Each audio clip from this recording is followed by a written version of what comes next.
Hai semuanya, assalamualaikum warahmatullahi wabarakatuh. Ketemu lagi sama aku Hanifa. Apa kabar guys? Semoga kalian selalu sehat, baik-baik aja kayak biasa. Dan untuk kalian yang baru pertama kali nonton, selamat datang di channel aku. Jangan lupa like video ini kalau kalian suka. Jangan lupa di subscribe juga ya. Nah teman-teman, sebelum mulai kasusnya, kalian udah tahu atau belum nih kalau Scarlett itu ngeluarin paket body care yang baru. Ya ampun, lihat nih, packagingnya lucu banget. Dan ini paket body seriesnya Charming. Yes, aku tahu Charming itu memang sebelumnya udah ada ya body lotionnya dan body scrubnya, shower scrub. Tapi di paket ini ada 5 isinya, termasuk 2 produk terbaru Scarlett, yaitu body serum dan body creamnya. Kalian lihat gak sih, ini Charming.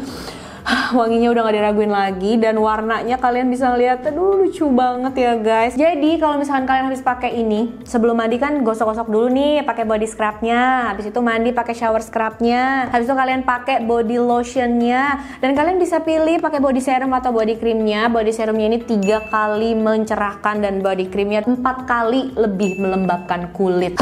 Pokoknya nih ya, kalau kalian pakai varian ini, kulit kalian tuh bakalan sehat, glowing, cerah, lembab, kenyal, pokoknya berasa cantik banget gitu guys, berasa princess banget guys.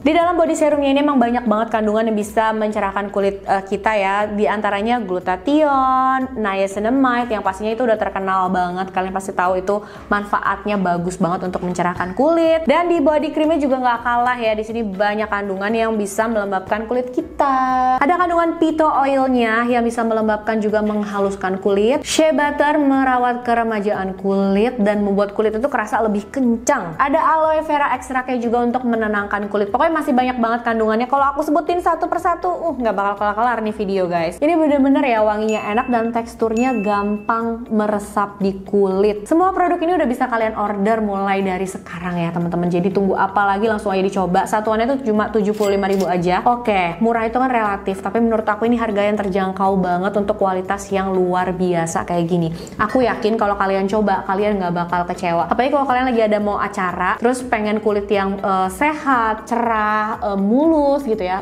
harus banget pakai ini guys. Dan udah aman banget dipakai setiap hari pun, sering-sering kalian pakai aman karena udah ada izin dari BPOM, gak usah khawatir. Kalian bisa order ini lewat official akun Shopee-nya Scarlett, atau bisa langsung chat adminnya lewat WhatsApp, dan kalian bisa lihat produk-produknya ini di Instagram. Pokoknya semua linknya itu udah aku taruh ya di kolom deskripsi. Jadi kalian tinggal pilih aja mau order lewat mana. Langsung ya teman-teman, jangan lupa dicoba. Jaga kulit sehat bersama Scarlett. Oke guys, kasus yang mau aku bahas kali ini menyedihkan banget karena lagi-lagi pembunuhan sesama anggota keluarga. Kisahnya terjadi pada tahun 2012 dan aku yakin bakal ada pendapat yang berbeda-beda dari kalian. Tapi aku pengen banget tahu sih gimana pendapat kalian nanti di akhir setelah kalian dengar cerita ini. Karena memang kasusnya itu lumayan membingungkan teman-teman. Ini siapa sebenarnya korbannya ya? Kira-kira gimana sih cerita lengkapnya? Langsung aja yuk kita bahas.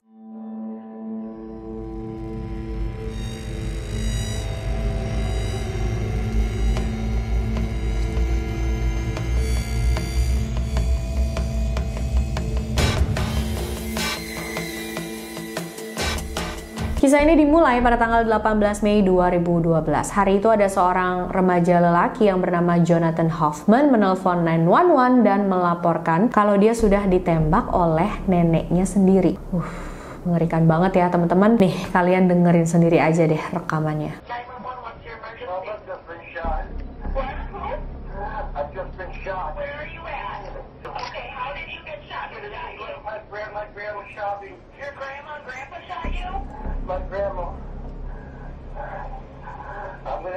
Dapat laporan kayak gini, petugas pun langsung meluncur ke lokasi kejadian. Sampai di sana, petugas dihampiri oleh seorang nenek yang berumur 74 tahun bernama Sandra Lane. Sandra bilang ke petugas, "Aku sudah menembak cucuku. Aku sudah membunuh cucuku, Jonathan." Habis itu nenek ini menunjukkan di mana jasad cucunya berada. Dan memang benar apa yang dibilang nenek ini. Petugas langsung membawa jasad Jonathan Hoffman itu untuk diperiksa lebih lanjut. Mereka juga menangkap Sandra Lane. Dari hasil penyelidikan di dalam rumah itu mereka menemukan 10 peluru, dan dari autopsi yang dilakukan pada jasad Jonathan mereka menemukan ada 5 luka tembak di tubuhnya, 3 di bagian dada, 1 di bagian perut, dan 1 lagi di bagian tangan. Tim forensik juga berhasil menemukan jejak obat-obatan terlarang di dalam aliran darah Jonathan. Kira-kira kenapa ya nenek ini kok bisa menghabisi cucunya sendiri? Pasti kalian penasaran kan teman-teman? Untuk tahu itu, sebelumnya kita bahas dulu yuk latar belakang kehidupan dari Jonathan Hoffman ini. Jonathan Hoffman atau yang biasa dipanggil John, dia lahir pada tahun 1995 dan pada saat kejadian dia baru aja berumur 17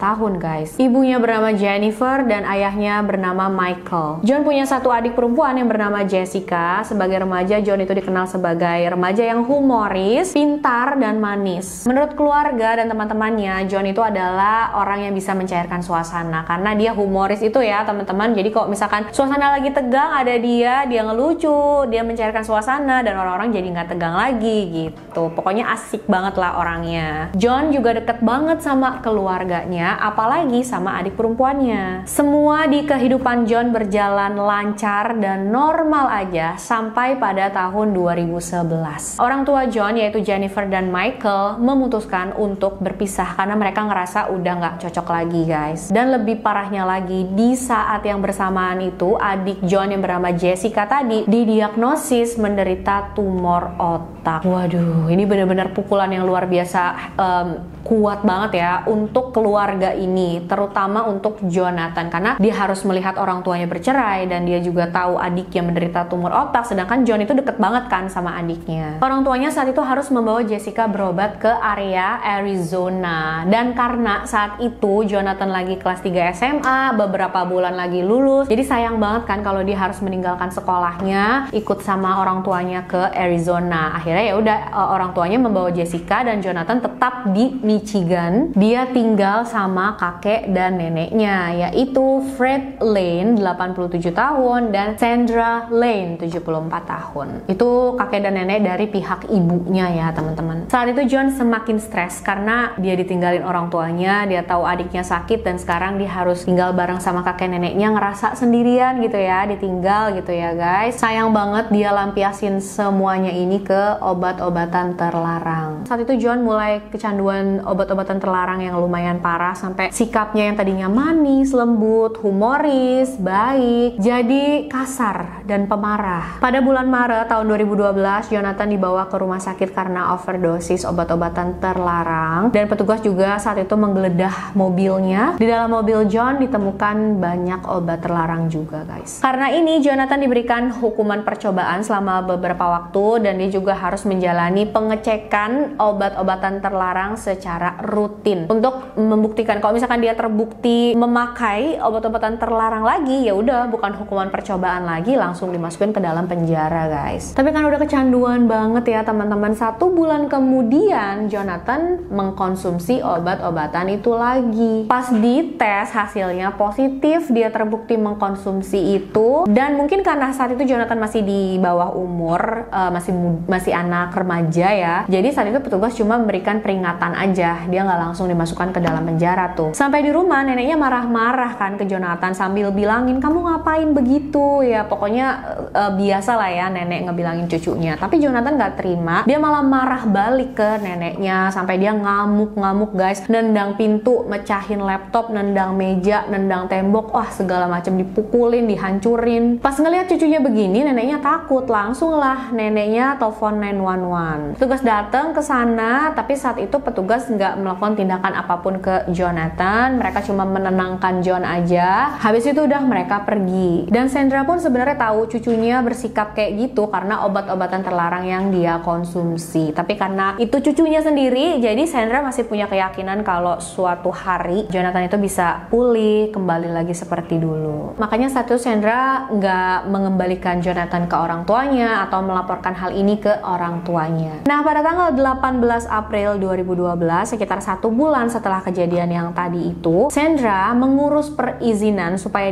dia bisa memiliki dan menggunakan senjata api. Gak cuma itu aja ya guys, Sandra juga diam-diam ikut latihan menembak. Gak lama dia membeli senjata api jenis Glock. 1 bulan kemudian, saat itu udah waktunya nih John datang ke petugas dan memeriksakan darahnya lagi untuk dites apakah dia masih menggunakan obat-obatan terlarang atau enggak, dan ternyata dia masih menggunakan dan hasilnya positif guys. Ini udah yang kedua kalinya ya teman-teman, nggak mungkin cuma dikasih peringatan doang lagi sama petugas. Tapi saat itu ya John nggak langsung ditangkap dimasukin penjara, dia masih dibolehin pulang dulu sama neneknya. Sampai di rumah Sandra menyuruh suaminya yaitu Fred untuk jalan-jalan keluar membawa anjingnya. Berarti saat itu di rumah cuma ada Jonathan dan neneknya aja ya guys. Nggak lama kemudian Jonathan teriak-teriak ke neneknya, "Nek, aku nggak mau masuk penjara, aku nggak mau masuk penjara." Dia panik banget guys. Neneknya marah-marah lagi kan nasehatin Jonathan, tapi Jonathan gak terima, dia malah marah-marah balik. Sampai akhirnya Jonathan udah reda nih teman-teman. Nah terus sore hari dia di kamarnya lagi siap-siap, rencananya dia mau main sama teman-temannya dan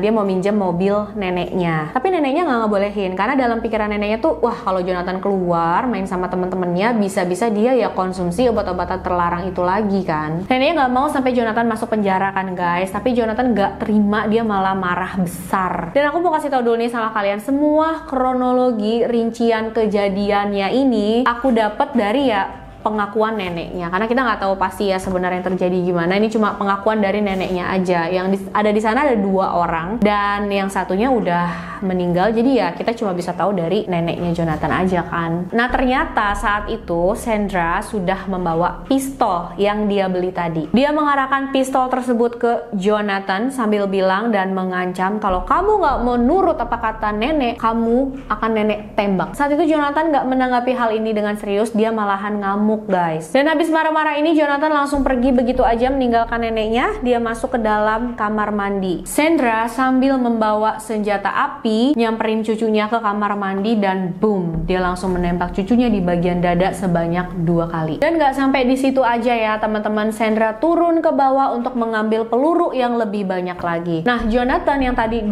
kali sudah ditembak tapi dia masih belum meninggal nih teman-teman, dia masih sadar. Jadi dia manfaatkan waktu itu untuk menelpon 911 dan rekamannya yang tadi kita dengerin di awal. Tapi nggak lama Sandra sang nenek balik lagi ke atas, samperin lagi Jonathan ke kamar mandi dengan senjata api yang sudah penuh dengan peluru dan mulai menembak cucunya itu lagi berkali-kali. Tepatnya 10 kali ya teman-teman, tapi hanya 3 tembakan yang mengenai tubuh Jonathan. Dan akhirnya Jonathan meninggal di tangan neneknya sendiri. Pada tanggal 19 Maret 2013 sidang atas kasus pembunuhan Jonathan ini dimulai. Dia didakwa dengan pembunuhan tingkat 2 dan di persidangan itu Sandra berkali-kali menyalahkan semua ini ke orang tua Jonathan, yang berarti anaknya sendiri ya. Sandra bilang semua ini salah orang tuanya. Kenapa mereka nggak ngajak Jonathan pergi ke Arizona juga? Kalau kalian ajak Jonathan, dia nggak mungkin kecanduan obat-obatan terlarang, nggak mungkin juga dia berubah menjadi anak yang kasar. Sandra juga bilang sambil menangis, kalau aku bisa kembali ke masa